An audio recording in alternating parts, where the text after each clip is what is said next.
Today we're going to be building a little creature called Huggy Wuggy, which is a creature from the newest horror craze right now, Playtime Poppy. Been seeing this guy pop up at all kinds of different, flea markets and stuff looking like this. So it's time for another fun little exercise, and let's figure out how to make him in Pathfinder 2e.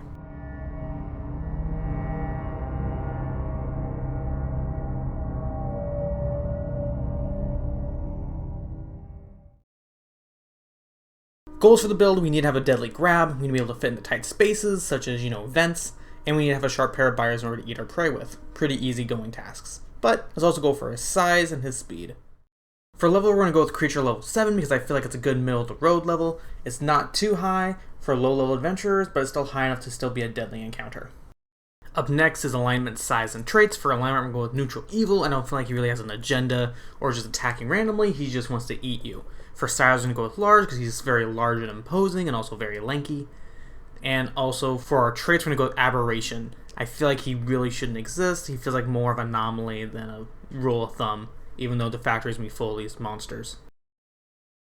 For our main 6 ability score modifiers, we're going to put 6 in strength and 6 in dexterity, 0 for constitution because I don't think he looks very tough, a -3 for intelligence because he's not very smart, +2 for wisdom because he can't hunt you down those vents despite having very little vision, and +5 to charisma because come on.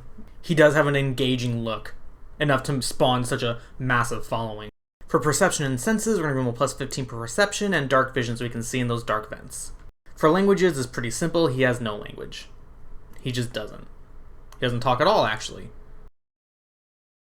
For skills, put athletics, stealth, acrobatics, and intimidation all at 17 because I feel like he has those really high stats because he's scary. He's able to move around those vents pretty easily. He can hide in plain sight. And, he's big and, I assume, strong. Survival, put that at 13. He always seems to know where you're at. In the Project Playtime game, Huggy Wuggy has these abilities to put down mini Wuggies to act as alarm snares. When you create an alarm snare, you can designate a range between 100 and 500 feet in which it can be heard. When a smaller or larger creature enters the square, the snare makes a loud enough noise so it can be heard by all creatures in the range. So set up a snare, wait around a little bit, wait for someone to trigger it, and then you go and you eat them. Pretty straightforward and pretty fun way to play. For armor class, we're going to go to 24 because it's pretty moderate for his level. It's high enough so you go against lower level adventurers, they might want to just run away like in the game, or you have higher level adventurers who might want to try to take this guy down. Either way should make for a fun little encounter, whichever way they want to play it. For saving throws, we're going to put 15s in fortitude and reflex, we're going to put 10 in will saves. I feel like he'd be duped by a mirror image or maybe some kind of mental spell.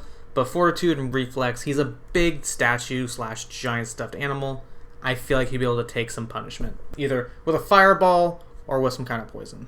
For hit points, immunities, weaknesses, and resistances, we're going to go with 90 hit points. It's pretty low for someone his level, but again, the biggest challenge is him chasing after the players, not exactly them fighting the monster. Of course, if the players want to fight the monster, he does fall victim to fall damage pretty easily, so I can't imagine him being very tough. And as far as immunities and weaknesses or resistances go, he has no immunities as far as I can see, and weaknesses and resistances, he doesn't really seem to have any of those either. Give him weakness to fire if you really want to give him some damage, but I feel like in a straight up fight he'd be pretty easy to fold. For speed, we're going to give him an even 30. I feel like he's a little bit fast, able to traverse over 6 squares on a normal board, but I don't think he's actually super fast. I don't think he's sprinting at the player. He has kind of a ragdoll roll around type of deal going on, so I don't think he's very fast. He can catch up to you for sure, but he's not gonna outrun you. You're outrunning him most of the game. For strikes, we're gonna give him fangs and arms in order to do some of his special abilities. So for fangs, I'm gonna go with a single action 2d8 +7 with the weapon trait of backstab to deal an extra point of precision damage when you attack a flat-footed foe, and with your arms, single action 2d4 +7 the trait of grab, which will be important for the abilities section later on, but be noted when you attack with the arms, you should automatically initiate the grab. For strike attack bonus, we're going to go with a +18, which is high for his level, but when we add in the fangs and the arms as a 2-hit combo, the damage is going to be stacking, is going to make sense for that attack bonus. For spells, we don't need any. Huggy Wuggy doesn't use any spells, he's just really fast and uses his teeth. Even the alarm thing is more of an actual item he places down rather than it being a spell, so I'm going to say no spells for Huggy Wuggy. Maybe this will change in later chapters if he gets different abilities, but as of this moment, he doesn't get any spells. For abilities, we're going to go with the Snuggle Bite, which is what I call when he bites you and sends you to your death. Huggy Wuggy has a creature grabbed or restrained. He can make a Jaws attack that's an unarmed melee strike against the grabbed or restrained creature with an attack modifier of +18 that deals 2d12 +7 piercing damage. They're attacked by the Jaws.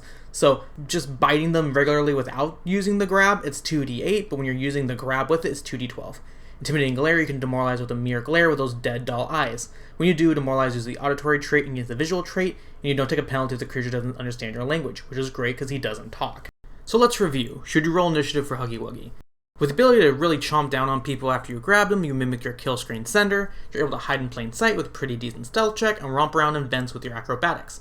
You can set up little alarm woogies to keep you in pursuit and keep an eye on your target, and lastly, you're just scary, with a high intimidation and ability to scare people with a mere glare. Isn't he wonderful? And isn't he starving? Terrify your players, go knocking around in vents, and look out for that fall damage. It does stack. Be sure to like and subscribe, tell me who you'd like me to build next, I'm always open to suggestions, and thank you for checking out the video. Now to the outro.